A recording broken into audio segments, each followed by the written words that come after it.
అని ఒక్కరన్నా అడగాలి కదా.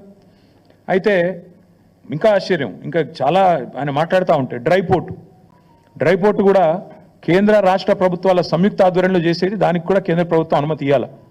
వాళ్ళతో సహకరించి, ఎందుకంటే మనకు ల్యాండ్ లాక్ స్టేట్, మనకు సముద్ర తీరం లేదు కాబట్టి డ్రై పోర్ట్ అనేది ప్రతిపాదన మనం తీసుకొచ్చినాం. దానికి కూడా కేంద్ర ప్రభుత్వంతో ఇంకా సంప్రదింపులు చేస్తానే ఉన్నాం. ఎవరికి ఏమి ఇవ్వలేదు, అది కూడా ఇవ్వంది ఇచ్చినట్టుగా చూపెట్టినాడు. ఇంకా విచిత్రం, ఇక సారు ఇదివరకు కూడా లక్ష్మయ్య సార్ కూడా ఐటీ మినిస్టర్గా పనిచేసినారు, వారికి తెలుసు. పాపం చిట్టినాయుడికి ఏమో తెలియదు, ఎవడని చెప్తుంటాడా అంటే వినడు, అదో పెద్ద బాధ. ఆయన ఎంత మూర్ఖుడు అంటే, మేము కేసీఆర్ గారి ప్రభుత్వంలో రెండు దఫాలుగా మైక్రోసాఫ్ట్ నుంచి 31,000 కోట్ల పెట్టుబడులు డేటా సెంటర్ రంగంలో తీసుకొచ్చాం.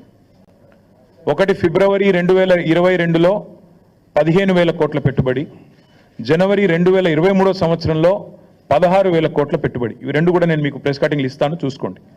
మేము ఓపెన్గా బాజాప్తా మైక్రోసాఫ్ట్ పెద్దలు సత్యనాదెల్ల గారి నుంచి మొదలు పెడితే వాళ్ళ వివిధ అధికారులను కలిసి ఒప్పించి మెప్పించి హైదరాబాద్లో ఉండే సానుకూల పరిస్థితులు వివరించి, ఇక్కడి ప్రభుత్వం యొక్క మంచి విధానాలు వివరించి మొత్తం 31,000 కోట్ల పెట్టుబడి మైక్రోసాఫ్ట్ డేటా సెంటర్లు, వాటికి మేము సాధించాం.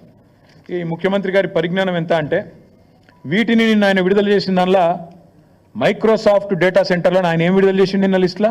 Adani data centre.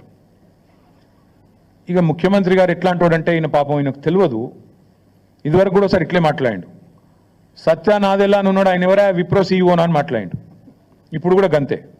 Microsoft data centre పెట్టుబడిని ఆనాడు కేసీఆర్ ప్రభుత్వం 31,000 కోట్లు సాధిస్తే అవగాహన లేకుండా, ఇప్పుడు మాట్లాడేటప్పుడు కనీసం అధికారులు చెప్పేదన్న వినాలి కదా. నువ్వు ముఖ్యమంత్రివి, నువ్వు మాట్లాడితే నువ్వు తప్పు మాట్లాడితే రాష్ట్ర గౌరవం మంటగలుస్తుంది. ఏది పడితే అది మాట్లాడడం అనేది ఆయనకు మంచిది కాదు. ఇప్పుడైనా సవరించుకో అని చెప్తా ఉన్నా చిట్టినాయుడు గారికి. ఇప్పుడైనా సవరించుకోండి. 31,000 కోట్ల పెట్టుబడి రాష్ట్రానికి వచ్చింది. నా జేబులకు పోలే, కేసీఆర్ గారి జేబులకు పోలే, రాష్ట్రానికి వచ్చింది. రాష్ట్ర సంపద పెంచే అంశం, రాష్ట్రానికి మంచి జరిగే అంశం. దీనివల్ల మైక్రోసాఫ్ట్ వచ్చిందంటే తర్వాత అమెజాన్ వచ్చింది, అది ఇంకా 36,000 కోట్ల పెట్టుబడి, $4.7 బిలియన్ పెట్టుబడి. ఇవి రెండు మా ప్రభుత్వంలో అత్యధిక FDI, మేము తీసుకొచ్చిన అత్యధిక ఫారెన్ డైరెక్ట్